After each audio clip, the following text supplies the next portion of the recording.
ಧನುರಾಶಿಯವರ ವಿಚಾರಕ್ಕೆ ಬಂದಾಗ ನಮಗೆ ಈಗ ಸಪ್ತಮದಲ್ಲಿ ಗುರು ಇರುವಂಥದ್ದು. ಸೊ ವಿವಾಹಕ್ಕೆ ಇದು ತುಂಬ ಒಳ್ಳೆ ಸಮಯ. ಸೊ ಜೂನ್ವರೆಗೆ ಅಲ್ಲೇ ಇರ್ತಾನೆ. ನೀವೇನಾದರೂ ಧನುರಾಶಿಯಲ್ಲಿ ಹುಟ್ಟಿ ವಿವಾಹಕ್ಕೆ ಅಂತ ಪ್ರಯತ್ನ ಪಡ್ತಾ ಇದ್ದರೆ ಖಂಡಿತವಾಗಿ ವಿವಾಹಾಕಾಂಕ್ಷಿಗಳಿಗೆ ಇದು ಒಳ್ಳೆಯ ಸಮಯ. ನಿಮಗೆ ಒಳ್ಳೆಯ ಜೀವನ ಸಂಗಾತಿ ದೊರೆಯುವಂಥ ಸಮಯ. ಪೂರ್ಣ ಪ್ರಮಾಣದ ಗುರುಬಲ ಮದುವೆ ವಿಚಾರಕ್ಕೆ ನಿಮಗೆ ಇರುವಂಥದ್ದು ಅಂತ. ಇನ್ನು ನಾವು ಧನುರಾಶಿಯವರ ವಿಚಾರಕ್ಕೆ ಬಂದಾಗ 9ನೇ ಮನೆಯ ಕೇತು ತಂದೆಯಿಂದ ಡಿಟ್ಯಾಚ್ಮೆಂಟ್ ಕೊಡೋದಕ್ಕೆ ಅವಕಾಶ ಇರುತ್ತೆ.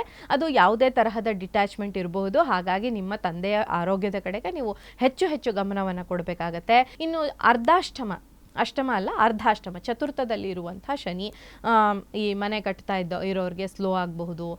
ಈವನ್ ರಾಶಿಯಲ್ಲಿ ಹುಟ್ಟಿ ನೀವೇನಾದರೂ ರಿಯಲ್ ಎಸ್ಟೇಟಲ್ಲಿದ್ದರೆ ಅವ್ರಿಗೂ ಕೂಡ ಸ್ವಲ್ಪ ಇಲ್ಲಿ ಅಡೆತಡೆಗಳು ಸ್ಲೋ ಆಗ್ತಾ ಇದೆ. ಎಲ್ಲ ಕೆಲಸಗಳು ಇದಾಗ್ತಾ ಇದೆ. ರಿಯಲ್ ಎಸ್ಟೇಟ್ ಬೂಮ್ ಆಗ್ತಾ ಇದೆ ಅಂತ ಹೇಳ್ತಾ ಇದ್ರು ಕೂಡ ಈ ರಿಯಲ್ ಎಸ್ಟೇಟ್ನಲ್ಲಿ ಕೆಲಸ ಮಾಡ್ತಾ ಇರೋರಿಗೆ ಶನಿ ಹೆಚ್ಚು, ಅದರಲ್ಲೂ ಧನುರಾಶಿಯಲ್ಲಿ ಹುಟ್ಟಿದ್ರೆ ಅದು ಸ್ವಲ್ಪ ಅಡೆತಡೆಗಳನ್ನು ಹೆಚ್ಚಾಗಿ ತಂದುಕೊಡೋದಕ್ಕೆ ಅವಕಾಶ ಇರುತ್ತೆ ಅಂತ. ಇನ್ನು ಧನುರಾಶಿಯವರಿಗೆ ಬಂದು 3ನೇ ಮನೆಯಲ್ಲಿ ರಾಹು ಇರುವಂಥದ್ದು. ಸೊ ಇದು ಒಂದು ಪಾಸಿಟಿವ್ ಆದಂತಹ ಒಂದು ನಡೆ ಅಂತ ಹೇಳ್ಬೋದು. ಅದಾದ ನಂತರ 2ನೇ ಮನೆಗೆ ಬರ್ತಾನೆ ಡಿಸೆಂಬರ್ನಲ್ಲಿ.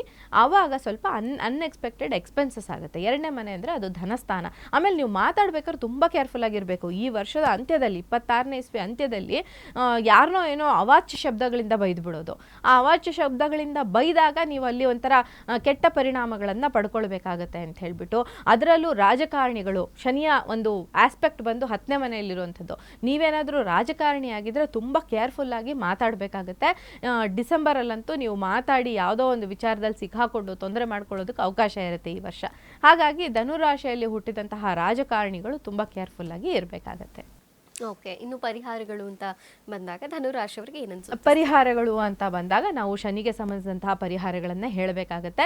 ಕ್ರಿಸ್ಟಲ್ಗಳನ್ನು ಧಾರಣೆ ಮಾಡಬಹುದು. ಅದನ್ನು ಬಿಟ್ಟರೆ ನಾನು ಶನಿಗೆ ಹೇಳಿದಂತಹ ಪರಿಹಾರಗಳೇನಿದೆ, ಶನಿಯ ಮೂಲ ಮಂತ್ರ ಜಪವನ್ನು ಮಾಡ್ಕೊಳ್ಳಿ, ಶನಿಯ ಯಂತ್ರವನ್ನು ಧಾರಣೆ ಮಾಡುವಂಥದ್ದು, ಅಥವಾ ಶನಿಗೆ ಸಂಬಂಧಿಸಿದಂತಹ ಶನಿ ಶಾಂತಿಯನ್ನು ಮಾಡಿಸ್ಕೊಳ್ಳುವಂಥದ್ದು, ಇದನ್ನೆಲ್ಲ ಮಾಡೋದ್ರಿಂದ ಈ ಅರ್ಧಾಷ್ಟಮ ಶನಿಯ ತೊಂದರೆ ಏನಿದೆ ಅದನ್ನು ನಿವಾರಣೆ ಮಾಡ್ಕೊಳ್ಳೋದಕ್ಕೆ ಅವಕಾಶ ಇರುತ್ತೆ.